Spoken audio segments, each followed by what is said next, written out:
만나서 반갑습니다. 반갑습니다. 네, 잘 지내셨죠? 네, 오늘 오는데 꼭 그런 느낌이 들었어요. 우리가 저기 동남아시아에서 살고 있다.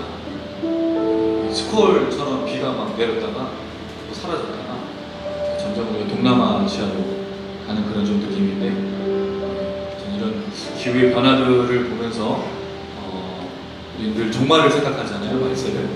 제가 우리 누가복음을 다루면서 한번 얘기 드렸지만, 종말과 말세는 하늘의 징조가 아니라 먼저 선행해야 될 게 예수 이름으로 핍박받는 거 기억나시죠?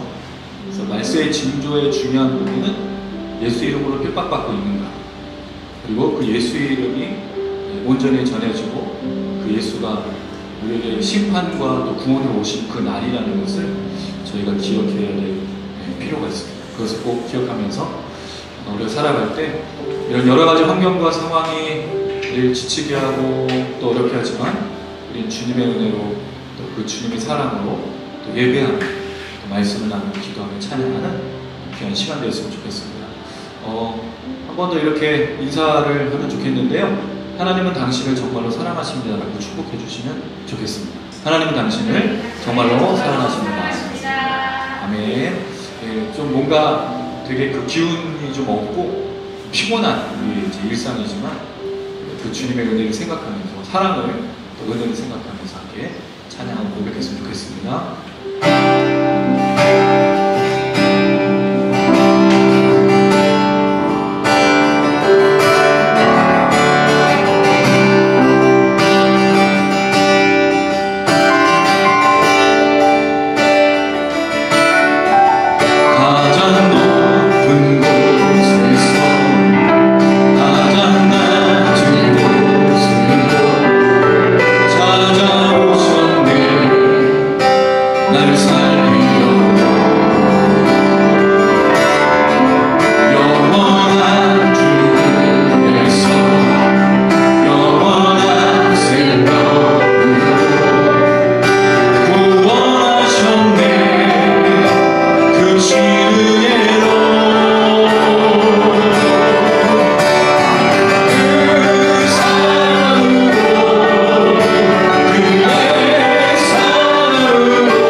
예, 오늘 우리 경집사님 안 오신 이유가 있어요. 목에 불이 터져가지고 예, 목이 터질 것 같아서 오늘 미리 아시고 안 오신 것 같아요. 안 보고 오시고 우리 주님의 예, 포기하지 않는 사랑, 우리 주님의 변함없으신 그 하나님의 사랑 우리가 날마다 기억하고 또 생각했으면 좋겠습니다. 사실 우리가 삶에서 무너지고 또 우리 신앙의 어려움을 겪는 이유는 하나님의 그 사랑과 그 은혜가 우리 안에 사라지고 하나님 나를 돌보시지 않는다라는 것 때문에 우리가 고민하며 또 힘을 잃고 또 어려워하는 것 같습니다. 여러분 어떠신가요? 하나님이 우리를 사랑하심을 믿고 계시나요? 그 하나님이 우리 안에 날마다 역사하시고 나를 놓치지 않고 나를 포기하지 않고 있구나라고 확신하고 계신가요? 근데 이게 흔들리는 이유가 있죠. 상황 환경에서 그렇습니다. 어떤 일을 겪을 때마다 그렇습니다. 일이 잘 안 풀릴 때는 더 그렇죠. 정말 하나님 나를 사랑하시는가? 하나님 나와 함께 하시는가? 근데 여러분 생각해보면 하나님의 사랑은 포기하지 않으시는 그 사랑입니다. 저는 그런 일을 좀 경험해 본 적이 있었어요. 진짜 100명 중에 한 명도 돌아보지 않았던 그런 상황이 있었어요. 뭐라 얘기할 수도 없었고 뭐라 말할 수도 없었던 상황이었어요. 되게 재밌는 건 여러분 뭐라고 얘기하면 조용히 하라고, 또 얘기하지 않으면 왜 말을 안 하냐. 그럼 어떻게 되죠? 그러니까 여러분 사람이 자살을 생각하고 삶을 포기하려고 하는 이유가 거기 있는 겁니다. 말을 하면 말을 한다고 그러고 말을 하지 않으면 말을 하라고 그러고, 근데 그 속에서 한 분이, 그냥 딱 한 분이, 저는 그게 하나님을 포기하시지 않는 사람이었어요. 여러분 목회가 이런데 삶은 어떻겠습니까? 여러분이 살아가는 형편이 여러분 살아가는 삶이 과연 하나님 사랑하시고 나와 함께 하시는 걸 누리기가 참 쉽지 않아요. 근데 기억하십시오. 그 하나님은 우리와 함께 하시고 우리를 붙드시는 거예요. 그래서 우리가 살아가는 거예요. 그렇게 우리가 이렇게 하나님의 은혜를 예배하고 찬양하고, 저는 늘 그렇습니다. 저는 예배를 오는 것이 기적이라고 생각합니다. 내가 예배하는 게 아니라 내가 예배를 드려주는 게 아니라 하나님 예배를 받으시기 위해서 나를 부르시는 거예요. 그래서 내가 여기 오고 내가 이렇게 나가는 하나님 포기하시지 않는 사람, 하나님의 붙으시는 그 사람 기억하면서 여러분 영혼한테 선포하셔야 돼요. 근데 우리 영혼은 자꾸 속거든. 속아 넘어가거든. 다른 것에 잘못된 것에. 근데 우리가 선포하십시오. 내 영혼에. 다른 누군가에게 먼저 말하죠. 내 영혼에 선포하시기 바랍니다.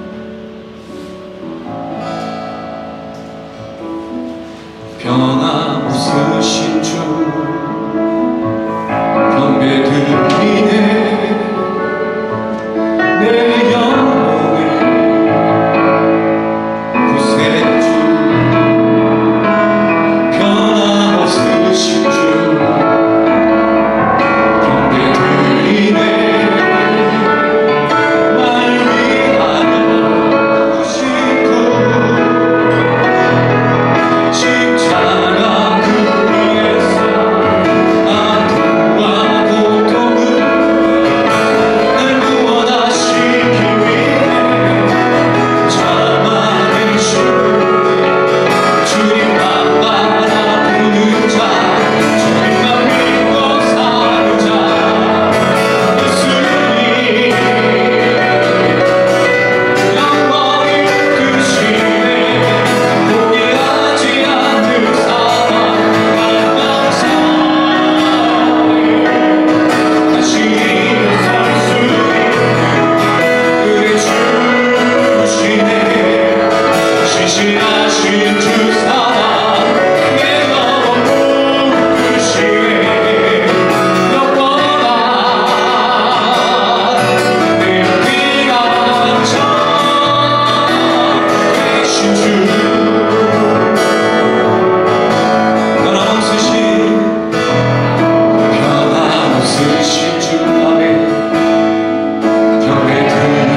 주님을 확신하면서 함께 고백하시겠습니다. 변함없으신 주 경배 드리네. 내 영혼의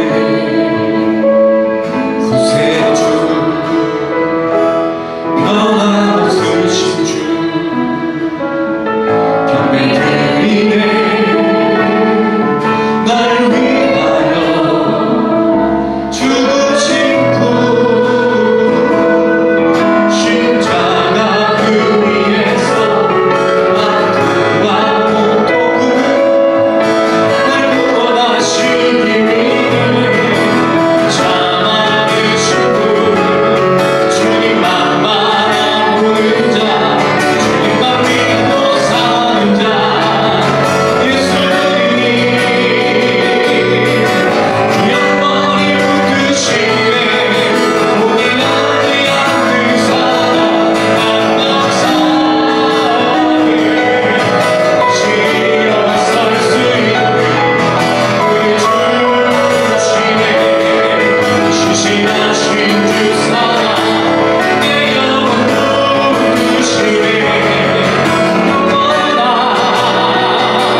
우리 영원한 피난처 되신 주님, 우리 예배를 받으시고 우리에게 말씀하시고 찬양과 말씀과 기도 역사로 함께 해주실 줄 믿습니다. 잠시 한번 기도하실 때 하나님, 한 주간이 너무 힘들었고 우리 삶의 한 주간 동안 주님을 바라보지 못하며 소망 가운데 기대 가운데 사는 것이 아니라 또 환경을 바라보고 상황을 바라보고 무너져가는 더운 여름과 이겨내기 힘든 상황 가운데 속에 다시 한번 하나님의 은혜를 간구하고 이 아침에 부르짖는 모든 성도들에게, 주님을 의지하는 모든 성도들에게 하나님 함께하여 주시옵소서. 영상을 시청하신 분들에게 동일한 능력 가운데 주실 수 있도록 우리 같이 간절한 마음 잠시 한번 주님께 기도하도록 하겠습니다. 주님, 우리가 자연이시는 주님의 사랑,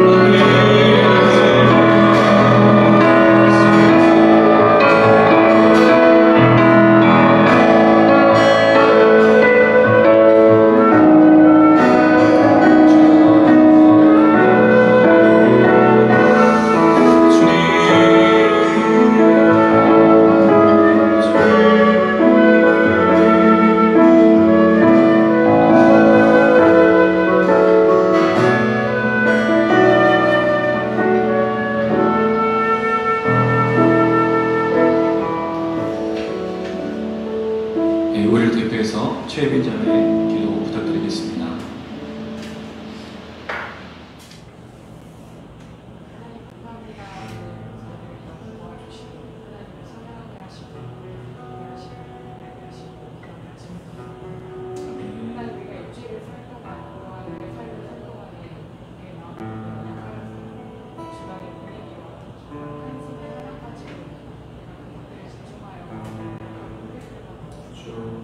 하나님, 우리 이렇게 연약하고 약하고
아멘. 감사합니다. 오늘 함께 나누실 말씀은 누가복음 24장 36절에서 49절의 말씀입니다. 누가복음 24장 36절에서 49절. 누가복음 24장 36절에서 49절. 한 절씩 돌아가면서 읽습니다. 제가 36절 읽고 오른쪽으로 돌아가면서 한 절씩 읽겠습니다.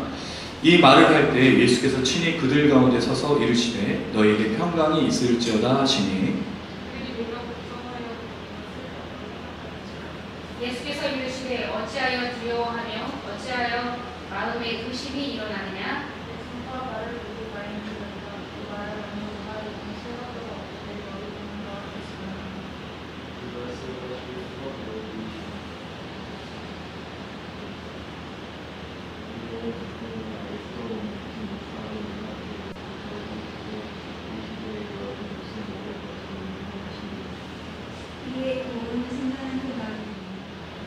받아서 그 앞에서 적으시더라.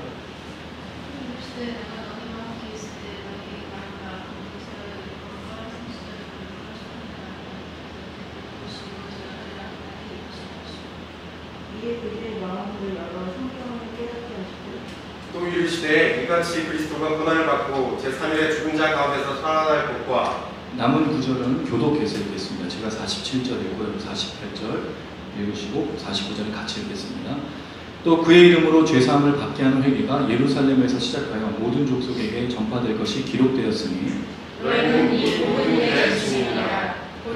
볼지어다 내가 내 아버지께서 약속하신 것을 너희에게 보내오니 너희 위로부터 너희로 입혀질 때까지 이 성에 머물라 하시니라.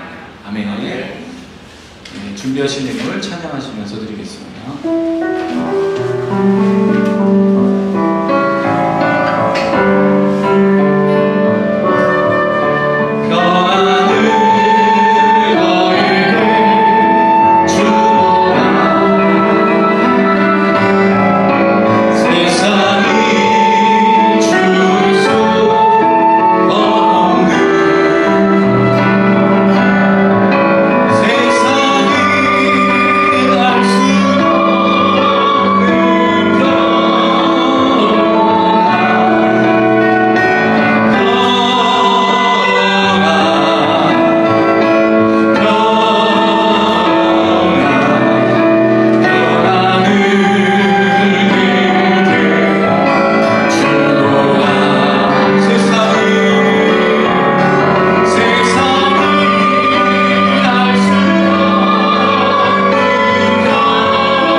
감사합니다 하나님.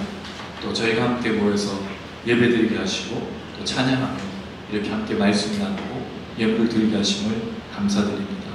사랑하는 귀한 성도들의 한 주간의 삶이 담겨있고 그 하나님께 감사하며 이 시간 예물을 드리니 하나님 받아 주시옵소서.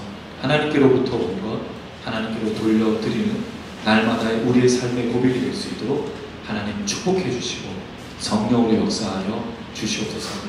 그리고 하나님 우리가 그 하나님을 기억하며 감사하며 나아갈 때 날마다 참 평안으로 우리와 함께하며 주시옵소서. 손을 내민 모든 우리 성도들을 기억하셔서 주님께 모든 믿음과 모든 신뢰와 모든 것을 의지하며 나아갈 때마다 붙들어 주시고 하나님 한 분이 우리를 사랑하시며 포기하시지 않은 그 사랑이라는 사실을 깨달으며 날마다 걸을 수 있도록 하나님 역사하여 주시옵소서. 그 주님을 찬양하며 감사드리며 예수님의 이름으로 기도드렸습니다. 아멘. 그 예배를 인도하고 그 찬양을 할 때마다 그런 순간이 있어요. 어떤 순간이냐면 오늘은 예배가 되게 힘들고 어렵구나. 오늘은 무언가 좀 어렵겠구나. 그런 좀 생각이 들 때가 있어요. 오늘 찬양이 좀 이렇게 생소하고 좀 어려우시죠. 그러면 이제 집중하지 않아서 저도 그렇고 다들 무슨 생각이 가지냐면 오늘 은혜가 없는 거네 라고 생각하는데 전혀 그렇지 않습니다. 하나님 우리가 찬양을 잘 부르고 못 부르고 높이 부르고 틀리게 부르는 걸 관심이 없었어요. 중요한 건 하나님께 우리 마음을 드리는 게 중요한 거죠. 저는 이 말을 좀 드리고 싶다는 생각이 들었어요. 왜? 찬양하는데 저도 불편하고 여러분도 되게 불편하셨죠? 근데 이게 계속 길어지면 예배에 집중하기가 어려워요. 예배는 하나님 받으신 거지 우리가 받는 게 아니에요. 물론 우리가 틀릴 수도 있고 모든 것들이 어려울 수도 있어요. 근데 거기에 우리가 감정을 빼앗기거나 집중하기 시작하면 예배를 하나님께로 나갈 수 없기 때문에 그렇습니다. 제가 이 말씀 좀 드리고, 그래서 제가 앞에 찬양 인도하면서 좀 부족하거나 또 찬양 인도하는 이 찬양이 너무 높아서 저를 좀 원수처럼 생각하시더라도 노용을 푸시고 찬양 말고 우리 하나님께 높여드리는 게 중요한 거지. 우리 말씀을 들어야 되는데 저는 원래 예배를 너무 기대하고 왔어요. 제가 어제 말씀을 준비하는데 너무 재밌는 거예요. 이게 너무 논리적으로 잘 쓰는 거예요. 그래서 이걸 전달하면 우리 성도들이 진짜 너무 값진 것을 발견하겠다고 싶어서 굉장히 오늘 이 예배를 기대하고 왔어요. 이렇게 예배를 기대하고 나는 잘 안 돼요. 말씀에 또 어려움도 겪고. 근데 저는 하나님의 역사를 믿습니다. 제가 하는 게 아니라 하나님 하시는 거니까. 그래서 마음을 그 하나님께로 잘 모아주셨으면 좋겠고요. 우리가 지난주에 그 마음이 불타는 것에 대해서 얘기를 했습니다. 성경을 깨닫게 되면 그 결론적인 역사가 뭐냐면 마음이 불타오르는 것이라고 말씀드렸어요. 마음이 뜨겁게 되는 거죠. 근데 그 마음에 불타오르고 마음에 뜨겁게 되는 것이 어떤 것으로 등장해야 되느냐, 어떤 것으로 나타내야 되느냐, 그것은 누군가에게 전하고 알리는 것이라고 말씀드렸어요. 그럼 결국 성경을 깊이 깨닫고 마음이 뜨거워지고 마음이 불타오르는 사람은 뭐 할 수밖에 없다? 전할 수밖에 없고 나눌 수밖에 없다는 게 지난주에 이야기했는데 그 구체적인 내용이 오늘 부활 후의 세 번째 사건에 등장하고 있습니다. 그냥 이런 생각이 좀 들었어요. 여러분 마음이 불타면 주로 어떤 것들을 좀 해보고 싶으세요? 열정이 생기는 거죠. 뭔가 불타오르시는 게 있나요? 없어. 제 인생은 너무 밋밋해요. 아무것도 나를 열정을 가득하게 하고 뜨겁게 해주고 불타오르게 하는 게 없어. 그러신가요? 지난주 혹시 그런 일들이 있으셨습니까? 우리 인생이 사실 그렇게 좀 쉽지 않잖아요. 좀 젊었을 때 우리 이제 미나주와 우리 정규 우리 오늘 정규가 이제 홍콩에서 다시 한국에 이제 복학해서 이제 학교를 다니고 들어왔는데 우리보다 더 뜨거울 수 있어요. 나이가 들어간다는 열정이 사라진다는 거잖아요. 노하우가 쌓이고 그 이 경험의 축적치가 높아지지만 열정이 막 생겼다가 그런 일은 좀 잘 없잖아요. 지난주에는 좀 그러셨나 이거죠. 마음이 불타오르고 마음이 뜨거워졌어요. 왜냐면 지난주에 우리가 성경을 깨닫고 분명히 말씀 나누고 은혜가 있었잖아요. 그렇죠? 아니야, 은혜 없었어. 은혜 나만 받은 거예요. 은혜가 있었으면 여러분 뭐가 돼야 된다고요? 성경을 깨달으시면 불타오르잖아요. 그럼 지난주에 불타오르셨냐고. 불타올라서 막 다른 사람 때리고 마음이 뜨거워져서 막 이렇게 하면 안 되고 뭔가 우리를 뜨겁게 하고 열정을 했었던 그런 지난 주간이셨나요? 우리 한 집사님 그렇게 얘기하셨나요? 다른 분들도 그러셨어요? 없었어. 그럼 안 돼요. 뜨거워라. 매주 성경을 깨달으면 마음이 불타오르는 거죠. 근데 이 마음에 불타오르는 게 우리 감정이 아니라 성령의 역사라고 제가 말씀을 드렸죠. 오늘 그 얘기 한 번 더 하고 싶은 거예요. 마음이 불타오르는 사람이 어떻게 되어지는가? 오늘 이 사건에서 우리가 그동안에 발견하지 않았던 누가만의 특징적인 내용들을 몇 가지 이야기드립니다. 그리고 이게 얼마나 논리적으로 쓰였는지 누가가 우리에게 전달해준 내용이 얼마나 값비싼 귀한 진리인지를 설명을 드리고자 합니다. 그건 뒤에 부분에 나오는 하늘 위로부터 내려오시는 그 능력이 덧입혀진다는 이 말에 있어요. 이건 조금 이따가 설명드리도록 하고 계속해서 내용은 불타오르는 것과 관련이 있습니다. 예수님의 부활의 세 번째 사건이죠. 이 세 번째 사건에서 예수님과 11제자와 다른 사람이 만난 사건이 있고 그 다음에 예수님이 설명하시는 내용 속에 그다음 무언가를 기다리려 하는 것 속에 마음이 불타오르는 내용들이 이어지는데 그 내용을 좀 생각해 보도록 할게요. 자, 먼저 36절 말씀을 한번 읽어보겠습니다. 36절 시작. 이 말을 할 때 예수께서 친히 그들 가운데 서서 이르시되 너에게 평강이 있을지어다 하시니. 자, 그럼 지금 어떤 상황인 거죠? 여인들이 무덤에 예수가 없다는 사실을 제자들에게 얘기했었고 엠마오에 두 도상했던 사람들이 제자들을 예수를 만나서 부활하신 것을 알고 제자들에 가서 말한 상태예요. 왜냐하면 앞선 내용에 보면 34절에 시몬에게 나타나신 사건이 나오죠. 35절에 그들이 예수님과 함께 있었던 사건을 말했던 내용이 있어요. 그럼 지금 이 상황은 앞선 여인과 엠마오의 두 제자가 부활 사건을 경험한 이후에 제자들끼리 논의가 된 상황이었단 말이죠. 자, 그러면 여기 생각해 볼 게 뭐죠? 엠마오의 두 제자가 마음이 불타올라서 제자들에게 말한 사건이 있는 거잖아요. 이들은 예수님을 그 뜨거운 마음으로 깨닫고 성경을 깨닫고 예수님을 만났을 때 어떤 기분이었을까요? 얼마나 신났을까요? 그 뜨거운 마음으로 제자들에게 막 설명하지 않았을까요? 이걸 다시 한번 생각해 보세요. 엠마오에서 예수님과 함께 만나서 함께 먹고 마시고 이야기하는 중에 눈이 밝아져서 깨달아지고 마음이 불타올랐으니까 그 마음으로 가서 제자들에게 말한 거잖아요. 얘들아 봐봐, 지금 예수님 살아나셨어. 그 예수님 말씀하신 대로 역사하신 거야 라고 막 얘기하지 않았을 거냐 이거죠. 불타고 말이야. 그랬는데 제자들의 반응이 그 다음에 이어질 때 그 반응과 사뭇 다르다는 거예요. 그럼 여러분, 사실 부활이라는 게 그냥 어떻게 보면 일련의 자연스러운 과정이 아닐 수도 있다는 거죠. 그랬을 때 예수님이 여기서 나타나고 있는 겁니다. 이 말을 할 때 친히 그들 가운데 서서 이르시되 너희의 평강이 있을지어다. 자, 여기서 생각된 게 뭘까요? 예수님이 그들 가운데 오신 거잖아요. 그럼 여러분, 사실 문을 열어주고 예수님이 쉬어요 뭐 하는 게 나와야 되잖아요. 없어. 그럼 마치 지금 누가에게 이 예수님은 갑작스럽게 나타나요. 그들 중에 갑자기 있으신 그런 내용이 되는 거죠. 예수님 부활체가 과연 뭐냐라는 좀 설명이 필요한 건데, 어쨌든 예수 나타났어요. 그리고 뭐를 말씀하시죠? 평강. 평강이 뭐죠? 히브리어로 두 글자. 샬롬. 샬롬. 유대인들이 말하는 평강이죠. 이걸 그 헬라어로는 에이덴이라고 해요. 에이덴이라는 말은 평강인데, 평강이라는 말의 뜻이 제가 뭐라고 말씀드렸죠? 뭐가 없는 상태? 전쟁이 없는 상태. 전쟁이 없는 평화의 상태인 거죠. 그럼 전쟁이 없고 평화가 없는 상태가 첫 번째로 하나님 거예요. 왜냐하면 이스라엘 백성들이 이 아브라함부터 모세로부터 해서 왔었던 그 역사 속에 누구와 전쟁을 벌였었죠? 이방인들과의 전쟁이 아니라 하나님과의 전쟁이 있어요. 왜? 우상 숭배, 하나님을 향해서 범죄하고 잘못된 것을 저질러서 하나님 쫓아내셨잖아요. 그 심판하셨어요. 나라가 멸망해서 바벨론 포로로 갔다 오고 돌아오는 그런 일련의 과정들이 있었는데, 그게 하나님과의 전쟁인데 이제 그 전쟁이 없어졌다고 누가 말해주고 있는 거예요? 하나님 보내신 메시아 그리스도가 구약의 예언을 성취하시면서 샬롬이라고 부르는 거예요. 내일의 평강은 너희에게 있을지어다. 이제 하나님과 이들 사이에 뭐가 없는 거예요? 전쟁이 없는 상태. 두 번째로 어떤 전쟁이 없어지죠? 이웃과 이웃 사이의 전쟁이 없어진 상태. 자, 그래서 여러분, 예수님이 말씀하셨던 10계명을 두 가지로 정리해줬던 계명이 뭐예요? 첫 번째가 하나님을 사랑하는 것. 두 번째는 이웃을 믿는 거죠. 왜? 뭐가 없어졌기 때문에? 전쟁이 없어졌기 때문에. 그래서 우리가 누군가를 향해서 살아간다는 말은요, 평강을 전하는 거예요. 너와 나 사이에 전쟁이 없다는 걸 얘기하는 거죠. 왜 그렇습니까? 하나님과 우리 사이의 죄의 문제와 죄의 전쟁이 예수로 말미암아서 다 사라졌기 때문에 우리 안에는 이제 죄의 문제가 없고, 우리 예수님이 준 구원과 영생과 생명과 기쁨이 있기 때문에 내가 너와 싸울 일이 없고, 나는 너에게 예수를 전하고 평강을 전하고 사랑을 전하고 그것밖에 할 게 없다라고 말하는 게 평강이에요. 할렐루야. 그리고 우리가 사랑한다는 말 이런 뜻이 있어요. 그럼 우리가 누군가에게 예수를 전한다는 말은 어떤 뜻이에요? 하나님 너를 사랑하시니까 너와 하나님 사이에 전쟁이 없어질 거예요.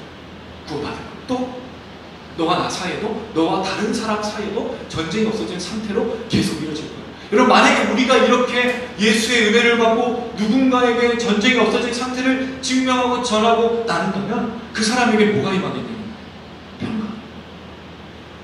그럼 그들이 지금까지 죄의 문제로 하나님과 싸우고 이웃들과 다퉜던 그 문제가 예수로 말미암아 해결되어진 거죠. 이걸 예수님이 부활하신, 그 전에는 불가능했죠. 그 전에는 율법이나 제사를 통해서 평강을 외치려고 이 죄의 문제를 해결하려고 했지만 매번 했었어요. 근데 예수님이 오시고 우리에게 단번에 해결돼서 예수님이 구세주로서 평강을 외쳐서 일어나게 된 겁니다. 자, 근데 문제가 뭐예요? 이런 평강을 외치는 예수님과 달리 제자들은 뭐 하죠? 37절에 보니까 놀랐어. 무서웠어. 왜? 예수님이 뭐로 보인 거예요? 영이야, 영. 자, 그럼 두 가지 중에 하나잖아요. 내가 영혼을 본다는 건 뭐죠? 죽어야지만 영혼을 보잖아. 살아있는 사람 영혼을 보기가 어렵죠. 그렇죠. 내가 죽었다는 뜻이야. 두 번째는 영혼을 본 건 귀신이잖아요. 귀신. 위령. 그 예수님이 죽었는데 지금 귀신으로 돌아다니는, 영혼으로 돌아다니는 것을 보니까 보니까 육체를 가진 사람이 아니겠다고 판단했기 때문에. 왜? 예수님은 그들이 뭘 받죠? 십자가에 살면서 죽음을 받고 무덤에 장례를 지냈기 때문에 예수는 죽은 사람인 거예요. 근데 지금 나타났어. 그러니까 예수님은 어떤 존재인 거죠? 사람이 아니라 영인 거죠. 영. 그래서 깜짝 놀라고 두렵고 무서운 거예요. 자, 그랬을 때 예수님께서 38절에 말씀하십니다. 같이 한번 읽어볼게요. 시작. 예수께서 이르시되 어찌하여 두려워하며 어찌하여 마음에 의심이 일어나느냐. 자, 뭐가 지금 일어나고 있는 거죠? 이들 속에 예수님을 보고도 있는데도 의심이 일어나고 두려움이 있다는 거예요. 자, 그러면 예수님께서 지금 일어나고 있었던 지금 이 영적인 역사에 대해서 제자들은 직접 보고 있음에도 불구하고 뭐 하고 있어요? 두려워하고 염려하고 의심하고 있다는 거죠. 저는 그런 생각이 들어요. 그럼 기적이 사람을 변화시킬 수 있을까요? 기적, 능력. 예, 잠깐만. 또는 다시 변화가 없는 거죠. 여러분, 지금 예수님의 이 영적인 역사를 봐도 이들에게 아무 변화가 없는 거예요. 오히려 더 두려워하고 무서워요. 이걸 어떻게 알 수 있죠? 오병이어의 기적이 일어났어요. 심지어 죽은 자가 살아났어요. 나사로의 이 부활. 또 병이 고쳐지고 귀신 쫓겨나도 사람들 속에는 예수를 그리스도로 메시아로 보지 못하고 있다는 거죠. 기적을 보고 있습니다. 놀라운 역사가 나타나고 있음에도 보고 이들이 변화되지 않아요. 그럼 여러분, 기적은 사람을 변화시키는 게 아니라는 거예요. 근데 많은 사람들이 뭘 원하죠? 그렇죠. 미러클. 얘네 우리 정규 앞에서 제가 영어를 썼어. 미러클. 기적을 원해. 기적은 사람을 변화시키는 거예요. 많은 사람들이 이런 얘기를 하잖아요. 하나님 살아계셔? 증거를 대라. 그런 얘기 하잖아요. 그럼 여러분, 우리가 그 증거를 대려고 뭐를 얘기하세요? 여러분 주변에 그렇게 물어본 사람 없나요? 아무도 여러분에게 하나님 살아계시냐고 물어본 사람 없으세요? 사실 물어봐야지. 왜? 내가 믿고 있는 하나님이 진짜 하나님인 걸 내 삶을 보면 사람들이 물어볼 거 아니에요. 야, 하나님 살아계신 거 맞냐? 너를 보니까 그런 거 같은데 그럼 너 뭘로 증거해? 여러분 뭐로 증거하시겠어요? 하나님 살아계신 거야? 이게 우리가 어려웠죠. 뭘 보여주고 싶은 거예요? 자, 병자가 일어나고 귀신 쫓겨나고 뭔가 기적이 일어나야 하나님의 살아계심을 말하려고 하는데 그게 아니라는 거죠. 실제로는 하나님의 살아계심의 증거는 여러 군데.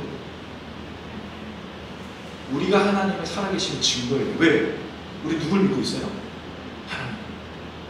예수가 메시아를 믿고 있잖아요. 그럼 사람들이 나를 보면 누구를 알 수 있어요? 예수님을. 하나님을.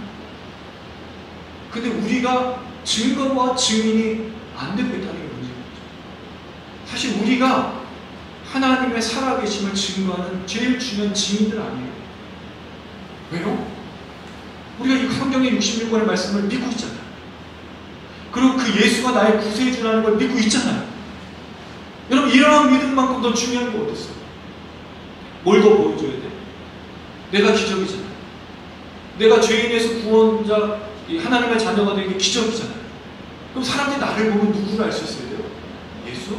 하나님의 살아계심을 알 수 있어야 된다는 거죠. 그러니까 두 번째, 기적이 사람을 변화시키지 못하는 것뿐만 아니라 두 번째, 사람의 이 지성, 또 사람의 인지 능력, 이게 탁월하지 않다는. 여러분, IQ가 높으면 하나님을 더 깊이 알 수 있을까요? 어떻게 생각하세요? 제가 IQ 143이었는지 기억이 잘 안 나는데 130, 두 번 찍혀서 한 번 130이었고 중학교 때. 근데 저는 이게 정확하다 생각하진 않아요. 제가 아무리 봐도 IQ가 높은 건 아닌 것 같아요. 제가 청년들 사역하면서 이 얘기를 했더니 누가 멘사책을 얘기해줬어요. 조금만 더 노력하면 멘사가 될 수 있어. 그래서 관심이 없어요. IQ가 높다는 게 인지 능력이 높다라고 우리가 생각하잖아요. 좋은 대학을 나누면 하나님을 더 잘할 수 있을까요? 그렇지 않아요. 인간의 인지의 능력은 한계가 있어요. 사람이 판단하는 것은 능력이 뭔가 다 알 수 있잖아요. 여러분, 오히려 우리가 인생을 살면 더 모르는 게 훨씬 더 많잖아요. 인간의 인지 능력이 하나님을 깨닫고 그런 게 아니라는 거죠. 오히려 성경에 나오는 내용을 보면 진정한 능력이 무엇인가 생각하게 됩니다. 예레미야서 9장 23절에서 24절을 보면 이런 내용이 있어요. 여호와께서 이와 같이 말씀하시되 지혜로운 자는 그의 지혜를 자랑하지 말라. 용사는 그의 용맹을 자랑하지 말라. 부자는 그의 부함을 자랑하지 말라. 자랑하는 자는 이것으로 자랑할지니 곧 명철하여 나를 아는 것과 나가 누구냐면 하나님이에요. 지혜와 용맹과 부를 자랑하지 말라고 그랬어요. 왜? 지혜라는 것은 또 다른 지혜로운 사람이 오면 지혜가 무색하게 되기 때문입니다. 부자도 마찬가지예요. 여러분, 부자가 한두 명이 아니잖아요. 그럼 뭐가 진짜 부자예요? 비교할 수 없다는 거죠. 여러분, 그것은 진짜 지혜도 부도 용맹도 아니라는 거죠. 진짜 자랑할 것은 나를 아는 것, 하나님을 아는 것이고요. 나 여호와는 사랑과 정의와 공의를 땅에 행하는 자인 줄 깨닫는 거다. 자, 그럼 하나님을 아는 사람은 어떤 삶을 살아야 돼요? 사랑과 정의와 공의를 행하는 거예요. 이런 사람이 하나님 아는 건데, 여러분, 예레미야에서 이 말씀 되게 중요한 말씀이거든요. 여러분 잘 안 들었을 수도 있지만 굉장히 중요한 말씀이에요. 근데 이게 굉장히 얼마나 좋은 표현이에요. 근데 이 얘기가 어떤 내용 속에 있냐면 심판의 내용 속에 있어요.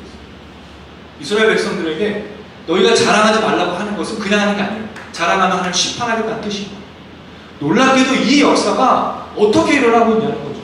지금 제자들에게 예수님의 영으로 나타났을 때 이 사람들은 받아들이지 못하고 있어요. 기적이 사람을 받아들이지 못하는 것과 더불어서 사람의 어떤 능력이 누군가의 어떤 기적들을 받아들이는 것도 아니라는 거예요. 사람의 개개인적인 차이, 지식의 능력의 차이, 사람은 지혜의 차이가 예수님을 믿게 되는 게 아니라는 거죠. 오히려 여러분, 우리가 누가복음에서 발견하고 있는 믿음의 차이는 어떻게 나타나죠? 슬기로운 자, 지혜로운 자에게는 예수님의 계시가 숨겨지고, 누구에게 예수님이 진정으로 믿어진 역사가 나타났습니까? 누가복음에서 가난한 자, 저는 자, 몸불편한 자, 귀신 들린 자, 어린아이와 같은 사람에게 드러나게 됐다는 거죠. 그러면 여러분, 사실 예수를 믿는 것은 우리의 능력과 아무 상관이 없다는 것을 성경이 증명하고 있다는 거죠. 똑똑하다고 해서 예수를 믿는 것도 아니고, 무식하다고 해서 예수를 모르는 게 아니라, 이건 전적으로 누구의 역사라는 거예요? 하나님의 역사라는 거죠. 그러니까 제자들이 맨날 그 예수님의 얘기를 듣고 실제적으로 부활해서 예수님의 영혼을 만나고 의심할 수밖에 없는 거예요. 왜? 인간의 한계거든. 기적으로든 어떤 것으로든 인간은 파악할 수 없고 깨달을 수가 없는 거예요. 그건 오직 하나님의 은혜라는 걸 다시 한번 보여주고 있는 거예요. 그러니까 이 사람들을 의심하죠. 예수님 말합니다. 내 손과 발을 보고 나이노라. 그래서 예수님 손과 발을, 영적인 존재지만 내가 뭐를 갖고 있어요? 손과 발, 육체를 갖고 있다는 거죠. 그리고 예수님께서 말씀하십니다. 내가 여기서 너에게 보이면 나를 만져보라고 말합니다. 39절에. 그럼 예수님은 영적인 존재가, 영적인 존재는 몸이 없잖아요. 근데 영이 몸을 갖고 있으니까 손과 발도 있고 만질 수 있다는 거죠. 그럼 여러분, 예수님이 이 부활체를 보여주셨을 때 나중에 우리가 부활체를 가지게 된 건 예수님과 똑같은 몸이니까, 그럼 우리도 뭐를 갖고 있다는 거죠? 육체를 갖게 된다는 거예요. 영적인 육체를 갖게 돼요. 근데 이 영적인 육체의 좀 차이점은 아까 제가 설명을 드렸지만 예수님께서 갑작스럽게 제자들에게 나타나잖아요. 문이 잠겨있을 때 요한복음에 이런 표현이 있어요. 문이 잠겨있는데 예수님이 그 중에 나타나시더라고요. 그럼 예수님은 영적인 몸이지, 몸을 갖고 있지만 벽을 통과하실 수 있어요. 이게 우리가 이해는 안 되지만 예수님의 이 몸은, 부활체는 그런 특징을 갖고 있어요. 근데 또 하나 좀 어려운 점이 있어. 예수님이 이 얘기를 하신 다음에 어떤 것을 하고 있죠? 41절, 42절을 한번, 43절까지 제가 41절, 42절 여러분 읽으시고 43절 제가 읽을게요. 그들이 너무 기쁨으로 아직도 믿지 못하고 놀랍게 여길 때 이르시되 여기 무슨 먹을 것이 있느냐 하시니, 같이 읽겠습니다. 받으사 그 앞에서 잡수시더라. 자, 몸을 갖고 있고 영적인 존재인데 뭘 할 수 있어요? 먹을 수 있어. 그럼 여기서 이제 우리가 뭐가 고민이 되죠? 먹으면 뭐를 해야 돼? 배설을 해야 되잖아요. 그럼 부활체를 배설을 하는 건가? 그럼 천국에 뭐가 있어야 돼? 화장실이 있어야 되잖아요. 이런 얘기 별로 재미없어. 다른 얘기 있어요. 궁금한 거예요. 부활체가 과연. 그래서 성경이 이 본문을 가지고 부활체를 정의하기는 쉽지 않아요. 근데 어쨌든 간에 예수님이 지금 제자들에게 자신의 살아계신 부활을 증거하실 때 보고, 만져보고, 먹는 걸 통해서 자신이 육신을 갖고 있고 몸을 갖고 있는 그런 부활체라는 것을 증명하고 있다는 거죠. 이것이 제자들에게 보여주신 이야기였어요. 그러나 제자들은 여전히 뭐를 하고 있습니까? 기쁘지만 또 슬프지만 또 의심되지만 믿지 못하고 있는 상태예요. 그러니까 결국 여러분, 예수님이 나타나셔서 보여주셔도 제자들에게 믿음이 확 들어온 게 아니라는 거예요. 그 믿음은 어떻게 시작됐냐는 거죠. 우리 예수를 어떻게 믿었냐는 거예요. 여러분, 예수님은 어떻게 믿으셨어요? 예수님 여러분에게 구세주로 믿어진 순간이 있을 거 아니에요. 예수님 구세주로 믿어지지 않았는데 교회 다니는 사람 없잖아요. 만약에 예수님이 구세주로 믿어지지 않는데도 교회를 다니고 있다면 진정한 신앙이 아닙니다. 그리고 뭔가 착각하겠죠. 아마 이런 얘기를 들었을 거예요. 예수 믿으면 잘 될 거야. 예수 믿는 너희 가족이, 네가 헌신하면 뭐가 잘 될 거야. 너희 집이 잘 되고 자녀가 잘 되고 이런 축복이 있을 거야 라는 얘기를 들었기 때문에 교회 왔을 수도 있지만, 진정한 신앙과 진정한 믿음, 예수가 나의 구세주라는 게 믿어질 때 시작이 됩니다. 이거 우리 미나주와 정교에게도 마찬가지입니다. 제가 그리스도인의 참된 그리스도인의 4가지 질문을 한 적이 있어요. 첫 번째가 뭐냐면 예수를 믿는다입니다. 여러분 예수를 믿으십니까? 두 번째, 그럼 예수를 만났습니까? 예수 만났었나요? 예수 만난 적 있습니까? 혹시 손 들어보세요. 예수 만난 적 있으십니까? 우리 하집사님 말씀. 다른 분들은요? 전 꿈에서 봤어요.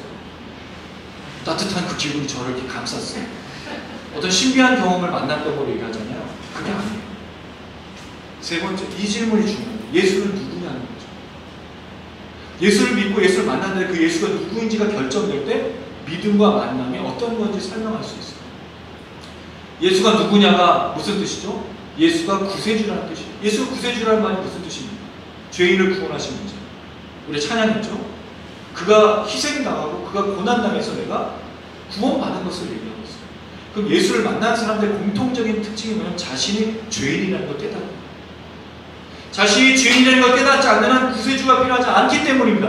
그러니까 여러분 사람들이 그렇게 말할 필요가 없어요. 예수 한번 믿어볼래? 교회 한번 가볼래? 잘 될 거야 라고 말하지 않는 겁니다. 교회에서 말하고 싶은 건 뭐냐면 예수가 당신의 구세주인데 네가 죄인이기 때문에 심판받지 않기 위해서 예수를 믿어야 되라고 얘기를 하는 거죠. 자신이 죄인이라는 걸 깨닫지 않으면 예수를 구세주로 영접하고 바라보고 예배하고 찬양하며 나가기 어렵다는 거예요. 예수가 누구냐는 거예요. 예수. 사실 우리 미나주와 정교에게는 어려울 거예요. 우리 얘 때는 19세, 20세. 얘네들이 죄를 지었으면 얼마나 많이 적겠어요. 만약에 얘네들이 죄를 지었으면 어디가 있을 때 지금? 소년원에 가고 감옥에 갔겠지. 그럼 얘네들이 지었던 죄라는 게 뭐예요? 결국 부모님한테 거짓말하고 친구하고 좀 다툰 거? 그럼 이걸로 죄를 고백하기 쉬우세요? 우리 성도님들, 어른 성도들 얘기 한번 해보세요. 다툰 걸 가지고 하나님께 제가 천일 공부할 죄이며 가슴을 치고 옷을 찢고 죄를 부르면서 기도하세요? 내가 좀 거짓말한 걸 갖고 그렇게 큰 죄라고 구세주가 필요하다고 말하세요? 아니잖아요. 우리만의 죄가 있잖아요. 우리 아이들이 모르는, 우리 청년들이 모르는 우리만의 깊숙한 죄가 있잖아요. 이게 들통이 나면 말풍선이 있고 내 삶이 한 주간의 삶이 여기 딱 이렇게 월요일부터 시간별로 다 기록이 돼 있어요. 이렇게 제가 오늘 설교하러 올라갈 때 쭉 나와. 그리고 성도님들 제가 월요일부터 어떤 죄를 저지르는지 볼 거 아니에요. 제가 설교할 수 있을까요? 이게 안 드러나서 제가 설교할 수 있는 거예요. 이게 안 보여져. 우리 아이들이 죄인을 깨닫기가 어려워요. 그럼 여러분 질문을 드려볼게요. 죄를 많이 져야 그러면 죄인을 것만 인식하는 거예요? 그렇지 않아요. 사도 바울이 그런 얘기를 하죠. 우리가 은혜를 누리기 위해서 뭐를 더 많이 질 거냐? 죄를 많이 질 거냐? 그건 아니에요. 그래서 여기서 필요한 게 뭘까요? 하나님의 역사입니다. 우리가 예수를 구세주로 받아들이는 건 절대로 자신이 할 수 있는 게 아니에요. 이걸 오늘 이야기해서 하고 있어요. 왜? 그 다음 얘기가 이렇게 해요. 44절 내가 너희와 함께 있을 때 너희가 말하면 곧 모세율법과 선지자의 율과 시편 아래가 기록될 때 모든 것이 이루어져야 하리라 한 말이 이것이다. 엠마오 제자에게 한 얘기죠. 여기서는 시편의 글이 포함까지 됐어요. 구약의 모든 내용이 나를 증거하고 내가 바로 그렇게 될 것이다. 고난받고 죽을 것이다 라고 말했던 거예요. 여러분 예수님 특히 누가복음에서는 이런 내용이 계속 어떻게 나오죠? 반복돼요. 우리가 예전에 말씀을 살펴보면서 그런 기억 나지 않았어요? 똑같은 내용이 반복됐어. 예수님 계속해서 강조하시죠. 자, 근데 문제는 뭐예요? 반복해도 사람들이 깨닫지 못하고 제자들이 깨닫지 못하는 게 문제가 있는 거예요. 그러니까 결국 여러분 사람의 인지의 능력, 사람의 지적인 능력은 중요한 게 아니라는 거죠. 뭐가 있어야 되는 거예요? 그래서 이 말씀이 중요한 거예요. 45절 같이 한번 읽어보겠습니다. 시작. 이에 그들의 마음을 열어 성경을 깨닫게 하시오. 할렐루야. 예수님이 마음을 열어주셨기 때문에 뭐가 깨달아진 거예요? 성경이 깨달아진 거예요. 마음의 문을 여셨기 때문입니다. 우리가 연 게 아니라 예수님이 열어주시는 거예요. 하나님의 역사라는 거죠. 왜 우리가 예수를 믿고 예수를 만났다고 말하고 예수가 누구인가라고 고백할 수 있을까요? 하나님의 역사입니다. 내가 교회 열심히 다니다 보니까 득도했어. 아닙니다. 교회를 아무리 열심히 다니고 오랫동안 다니고 성경을 백독을 하고 성경 필사를 해도 믿어지는 게 아니에요. 이건 하나님의 역사입니다. 그래서 우리 미나 주와 정교에게 이 역사가 있어야 돼요. 그래야 예수 믿는 거예요. 그리고 자신이 죄인이라는 걸 깨닫는 거예요. 내가 저 십자가에 달려서 예수님과 함께 죽어야 되는 그 강도처럼 느껴질 수 있는 건 하나님이 하십니다. 하나님의 은혜입니다. 근데 그 깨닫는 것은 예수가 구세주로 여겨지고 믿어지고 그 예수를 따를 수밖에 없는 거예요. 그러니까 여러분 예수를 믿고 신앙생활하는 게 뭐죠? 은혜인 겁니다. 기적이에요. 제가 설명을 해서 여러분 설득당해서 예수 믿는 건 없습니다. 설득당하실 분들도 아니에요. 어떻게 제가 설득을 해요? 저는 금속공학과를 들었어요. 설득 이런 거에 안 돼. 전 1 더하기 2는 2가 돼야 돼요. 근데 문과를 나온 사람은 1 더하기 2는 2도 아닐 수도 있다. 막 여러 가지 얘기를 하더라고요. 다양한 답안을 도출을 해요. 제가 제일 어려웠던 게 뭐냐면 신학대학원에 가서 시험 볼 때 여기다 채우래.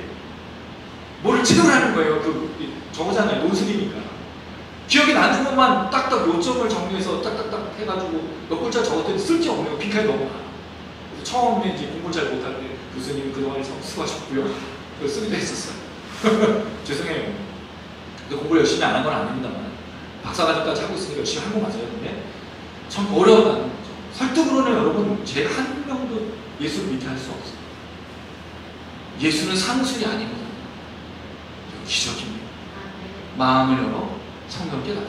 근데 여러분 이 표현을 보니까 지난주의 말씀이 좀 생각나지 않으세요? 지난주는 어떤 일이 있었죠? 우리 말씀 한번 읽어볼게요. 32절. 이 여러분 아주 누가복음 놀라워요. 이건 진짜 누가복음, 물론 다른 복음이 안 놀랍다는 거 아니에요. 다 똑같은 그 기준인데 전 누가복음을 연구하면서 이제 같이 나누면서 정말 많은 걸 봤는데 32절 한번 읽어보겠습니다. 시작. 그들이 서로 말하되 길에서 우리에게 말씀하시고 우리가 성경을 풀어주실 때 우리 속에서 마음이 뜨겁지 않아요. 지금은 마음이 뜨거워지고 불타올랐어요. 뭐 때문에? 성경을 깨닫고. 자, 그러면 이 일련의 과정인 거예요.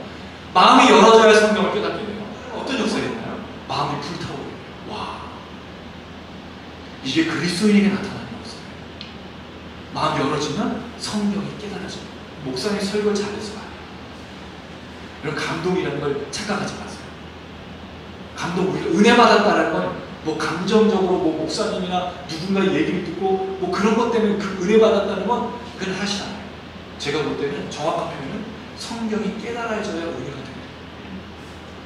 머리가 풀려야 이게 감동이 마음이 뜨거워지고 올라오는 거예요. 근데 우리 자꾸 뭐만 계속 전달해왔죠? 감정만. 찬양. 여러분 찬양 얼마나 좋아요. 가사에 딱 이렇게 해서 그냥 찬양에 은혜 받으면 누가 제일 편할까요? 설교자가 정말 편해요. 마음같이 다 이렇게 골아졌다고 생각해요. 오늘 같은 날은 내가 피터지게 찬양했는데 은혜가 없다고 생각했잖아요. 저도 그렇고 불편하고. 그런데 성경을 말씀을 전하려고 하니까 되게 불편하고 어렵지만 근데 그건 성령의 역사가 아닐 수도 있어요. 성령에서 그렇게 하는 거예요. 마음이 열어져서 성경이 깨달아져. 확 들어오고 훅 들어오는 말씀. 그 다음부터는 신은 천지가 시세계 여기 나쁜 놈들.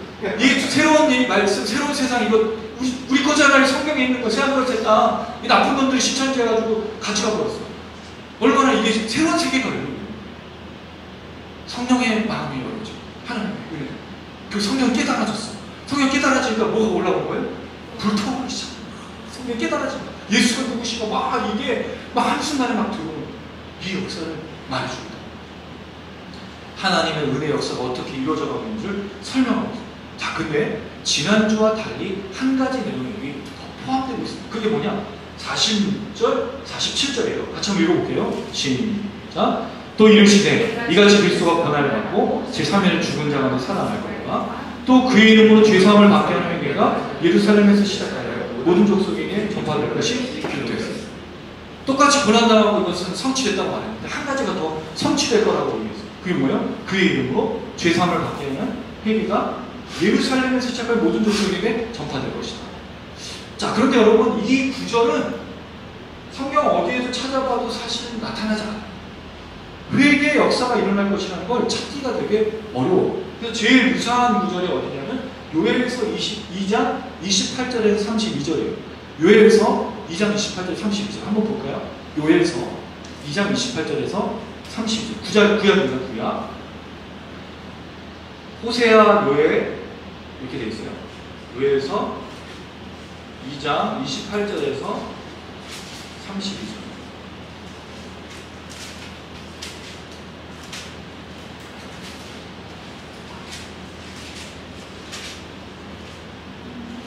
요엘서 2장,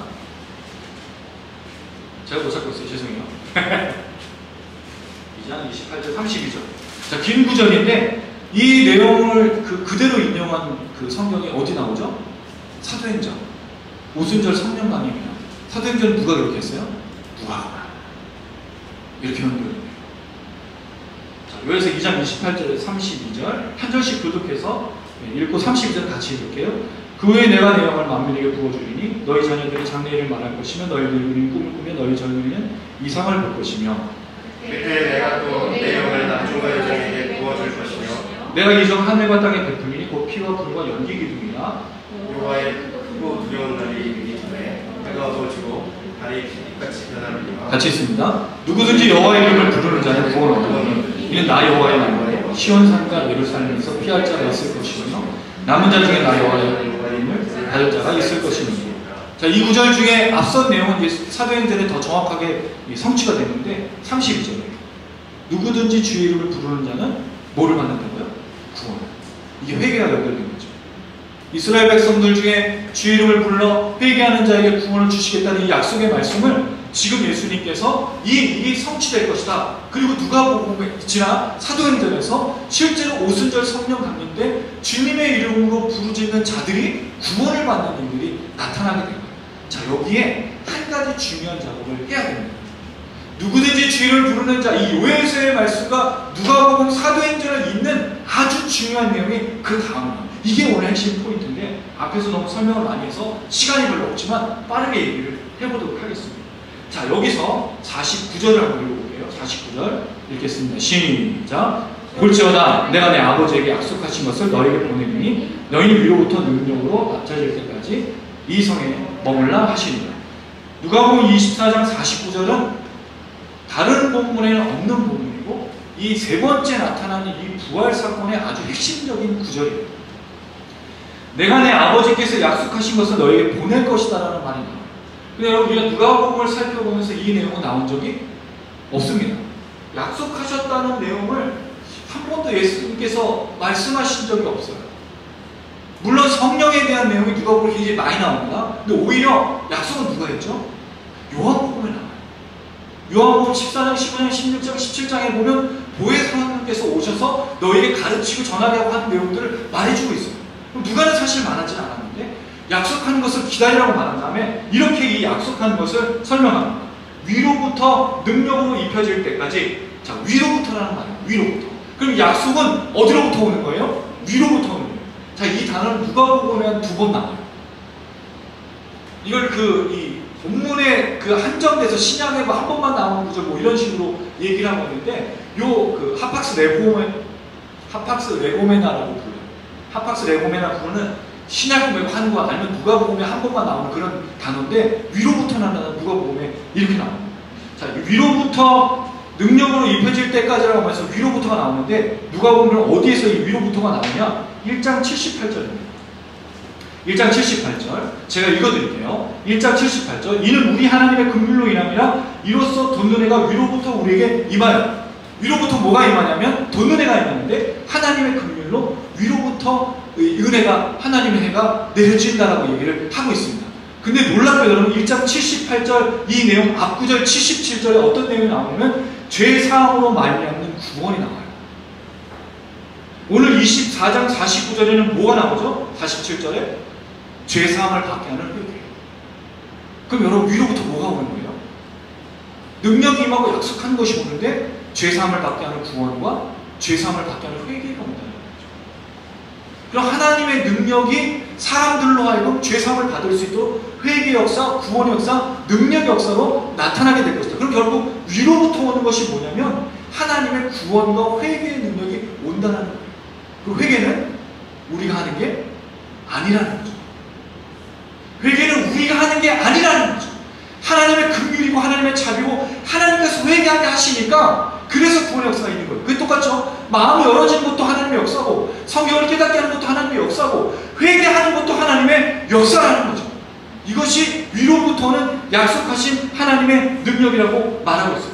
그리고 나서 여러분, 이 위로부터라는 말이 성경에 여러 군데가 있는데, 이건 제가 넘어가고 중요한 부분이 능력으로 입혀질 때까지입니다. 능력으로 입혀진다는 말이 무엇일까요? 이 입혀진다는 말은 능력으로 옷 입는다는 건데, 이것은 사도행전에 구체적으로 적용이 되고 성취된 말씀입니다. 이걸 한번 찾아볼게요. 사도행전 2장 1절에서 4절의 말씀입니다. 사도행전 2장 1절에서 4절의 말씀. 사도행전 2장 1절에서 누가복음, 요한복음, 사도행전 이렇게 되어 있어요. 사도행전 2장 1절에서 4절입니다.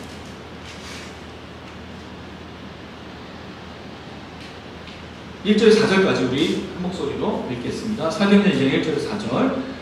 오순절 날이 이르매 그들이 다 같이 한 곳에 모였더니 호련히 하늘로부터 급하고 강한 바람 같은 소리가 있어 그들이 앉아 온 집에 가득하며 마치 불에 켜진 갈라진 것들이 그들에게 보여 각 사람이 하나씩 있으니 그들이 다 성령의 충만을 받고 성령의 말을 하심에 따라 다른 언어로 말하기 시작합니다. 자, 그럼 예수님께서 예루살렘에서 약속한 것, 하늘로부터는 능력을 기다리라고 말할 때 그게 뭐죠? 구체적으로 성령의 임재예요.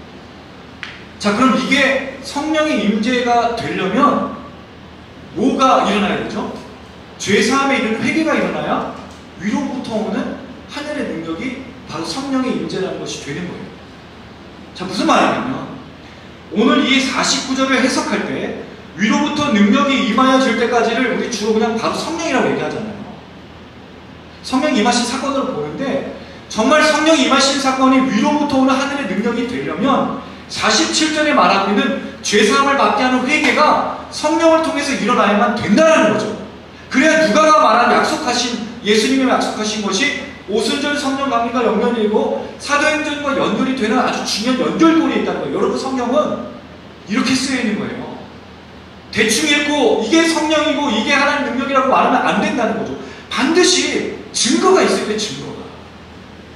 우리는 그동안에 말씀을 읽을 때 이렇게 읽지 않았잖아요. 근데 분명히 성경은 증거를 제시하고 있고 이 클로, 단서를 제시해요. 성경은 논리적입니다. 믿음을 요구하지만 성경은 논리적이에요. 자, 그러면 오순절 성령 강림이 죄사함을 받게 하는 회개로 연결되고 있는지 살펴보면 되죠. 우린 주로 성령의 강림을 강원과 어떤 능력으로 말하고 있지만 2장 11절, 우리 지난주에 얘기했던 거예요. 하나님의 큰 일을 말하겠어요. 각자 하나님의 큰 일을 말하죠. 자, 그 다음에 우리가 읽어볼 것이 사도행전 2장 36절에서 38절입니다. 사도행전 2장 36절에서 38절. 한번 읽어볼게요. 사도행전 2장 36절에서 38절. 사도행전 2장 36절에서 38절 같이 읽겠습니다. 시작. 그런즉 이스라엘 온 집은 확실히 알지니 너희가 십자가에 못 박은 이 예수를 하나님의 주와 그리스도가 되게 하시니라. 그들이 이 말을 듣고 마음에 찔려 베드로와 다른 사람들에게 물어 이르되 형제들아 우리가 어찌할까 하면은 베드로가 이르되 너희가 회개하여 각 예수 그리스도의 이름으로 세례를 받고 죄사함을 받으라. 그리하면 성령의 선물을 받으리니. 할렐루야. 놀랍지 않습니까? 지금 누가가 말하고 있는 위로부터 오는 하나님의 능력을 덧입을 때까지, 그리고 이게 하나님의 능력이라는 것이 성령이 되려면 반드시 죄사함을 받는 회개가 연결이 돼야 되는데, 오순절 성령 강림 때에서 제일 중요한 역사가 뭐였냐는 거죠. 당원했다가 중요한 게 아니에요. 예언했다가 중요한 게 아니에요. 성령의 능력이 중요한 게 아니라 그 일을 통해서 뭐가 일어나고 있는 거죠? 베드로가 설교했는데 사람들이 양심의 가책을 느끼고 우리가 어이없고, 예수를 증거하는데 그 사람들이 뭐가 일어나기 시작합니까? 자기가 죄인인 걸 깨닫게 되고 죄인임을 깨닫게 되고 회개하게 되고, 뭐를 받게 되죠? 회개를 통해서 죄사함을 받게 하는 그 놀라운 회개 역사를 경험하고 있다는 거예요. 놀라운 거예요. 그래서 결국 이 누가가 말하고 있는 약속하신 하늘로부터 오는 그 능력은 성령을 분명히 말하고 있다는 사실이죠. 그리고 이것은 우리 뭘 전달해 주고 있느냐? 결국 마음을 열어주고 죄사함을 받는 회개에 이르게 하는 건 성령의 역사라는 거죠. 성령이 깨달아지는 것도 성령의 역사고, 성령을 통해서 성령이 깨달아진 다음에 마음이 불타오르는 것도 성령의 역사라는 거죠. 자, 그러면 이 성령이 충만한 역사, 마음이 열어지고 성령이 깨달아지고 이 마음의 뜨거움을 가지고 하는 성령의 마지막 역사가 무엇이냐는 거예요. 48절. 누가복음서 48절. 너희는 이 모든 일의 증인이라. 결국 성령의 역사를 통해서 살아내는 삶이 뭐냐는 거예요. 증인의 삶이라는 거죠. 이게 전부입니다. 기독교.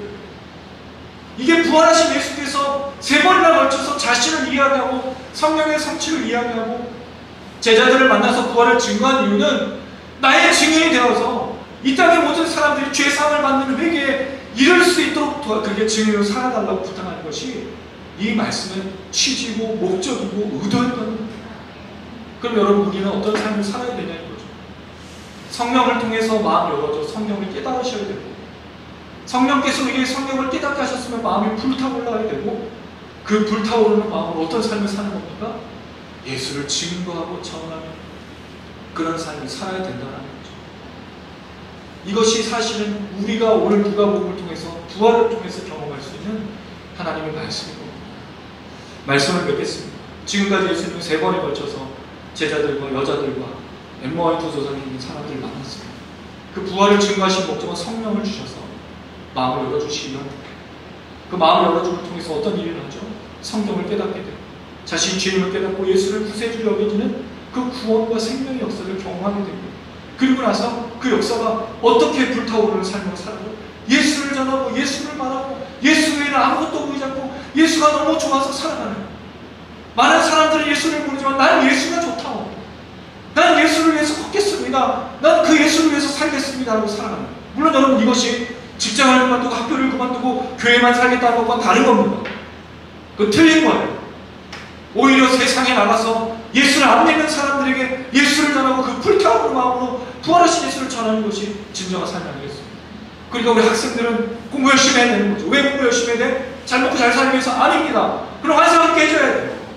여러분, 열심히 공부하고 자신의 목적을 이루는 목적은 뜨거운 불타는 마음으로 내가 열심히 했었을 때 살아 역사하신 그 하나님을 증거하고 그 예수가 너희 구세주가 된다는 걸 보여주기 위해서입니다.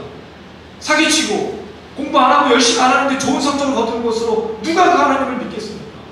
정직하고 진실하지 않고 공의롭지 않은데 과연 누가 우리를 보면서 예수를 믿겠습니까? 정직하게 살고 진실하게 살고 최선을 다해 살고 그렇게 살아가는 모습을 보면서 예수가 진정한 구세주로 믿지 않겠습니까? 마찬가지로 어른들도 똑같습니다. 우리가 정직하고 진실하고 공의롭게 살고 정말 예수를 위해서 사는 뜨거운 마음으로 그렇게 살아가야지 사람들이 우리를 보면서 예수를 믿고 살고 소망을 얻고, 그렇지 않겠습니까? 결국 성령의 역사가 우리로 마음의 문을 열어 성령을 깨닫게 하고 구원을 주시고 그 불타오르는 마음으로 부활을 소망을 살게 하는 그 역사를 이루시는 겁니다. 우리는 오늘도 이후로 또 살아가겠죠. 매일 반복됩니다. 학교로, 또 일하는 터로, 또 자기의 삶의 현장으로 돌아갑니다. 어떻게 살아가시겠습니까? 오늘 마음이 열어진 걸 배웠습니다. 지난번에 마음이 불타올랐는데 마음이 열어져야 됩니다. 성경 깨달아지고 매일매일 하나님의 은혜가 우리를 채우고 성령의 충만함으로 그렇게 살아내는 우리 모든 성도님들 되시기를 주님의 이름으로 축원합니다. 아멘. 여러분 그거 잘 아시죠? 바퀴벌레가, 죄송해요, 바퀴벌레에 비해서 바퀴벌레가 불을 켜면 도망가잖아요. 그리고 빛이 켜지면 어둠이 사라지죠. 이 세상에 필요한 게 뭘까요? 빛입니다. 사람들이 소망이 없거든요. 근데 오해하고 있어요. 교회도 뭔가 잘 먹고 잘 사는 것을 위해서 그러는데 그렇게 안 합니다. 세상에 빛을 전하기 위해서 우리가 예배드리고 또 다시 그 빛으로 살기 위해서 우리 예배드리고 사람들에게 어둠이 무엇인지 보여주기 위한 거예요. 우리를 위한 예배가 아니에요. 사람들에게 사랑과 은혜를 나눠주기 위한 것이 바로 예배라는 거죠. 그래서 이 한 주간 동안 빛으로 비춰주고 우리 영혼이 일어나서 그에 나아가기를 소원합니다. 함께 고백하며 찬양하시겠습니다.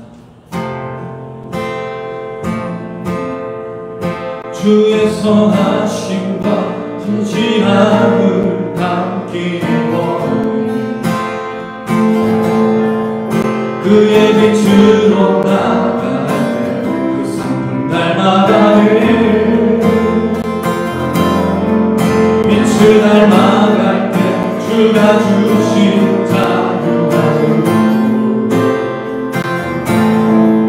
온 대로 돌아가서 달같이 비추네 빛으로 비추시네 어둠이 드러나도 나를 숨은 어둠에서 벗어나게 하시네 빛으로 빛으로 일어서네 어둠이 밝혀지고 빛 대신 우리 주와 길 가네 주의 선하심과 주의 선하심과 진실함을 남기고 그의 빛으로 나가는 날마다네 빛을 날마다 때 주가 주신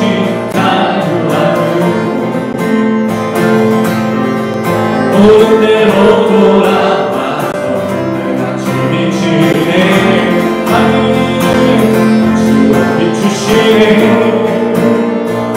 어둠이 드러나고 나를 숨은 어둠에 하시네 빛으로 일어서네 어둠이 밝혀지고 빛 대신 우리 주와 길 가네 주의 선하심과 진실함을 남기고 그의 빛으로 나갈 때 날마다 빛을 날아갈 때 주가 부르시 옳은 대로 돌아와서 날같이 비치네 주로 비추시네 어둠이 드러나고 나를 숨은 어둠에서 선하게 하시네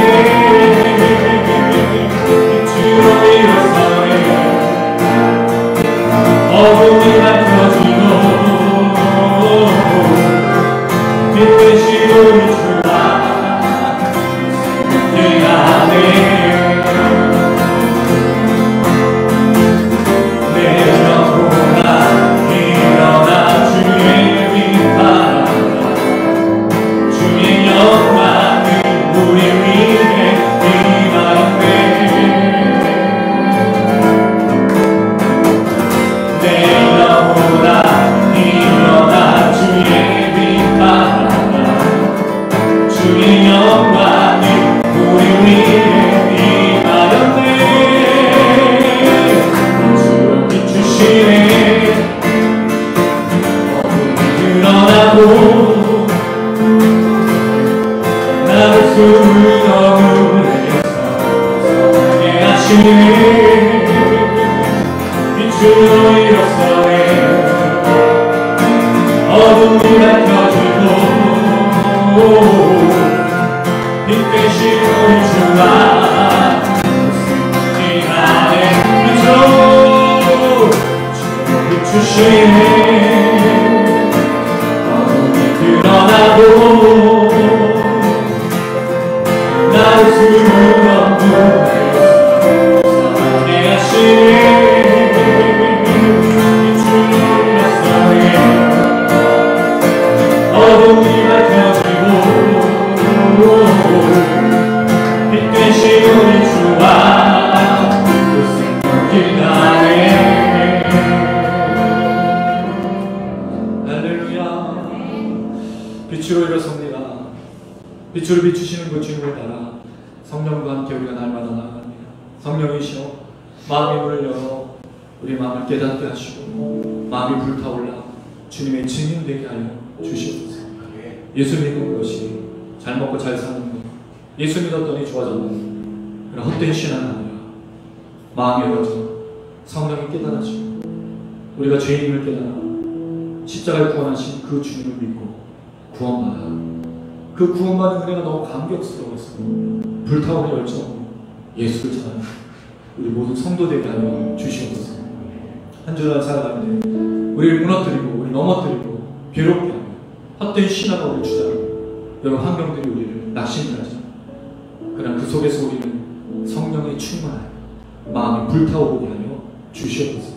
이 놀라운 하나님의 능력 가운데가 우리 모든 성도님들 가운데 영상을 시청하시는 분들 가운데 나타나게 될 줄을 믿고 감사드리며 예수님의 이름으로 기도드렸습니다. 아멘. 가슴에 손을 얹으시기 바랍니다. 지금 우리 주 예수 그리스도의 이름과 하나님 아버지의 무한하신 사랑과 성령의 교통인도 충만하신 오늘의 시간 주의 말씀을 듣고 하나님 능력 안에서 마음이 열어져 성령이 깨달아지고 그 깨달아진 그 은혜로 불타올라 예수의 증인이 되기를 소망합니다. 우리 모든 성도님들 머리머리 위에 이 시간 함께 영성 예배하는 모든 분들 위해 이제부터 영원토록 함께 계실지어다. 아멘.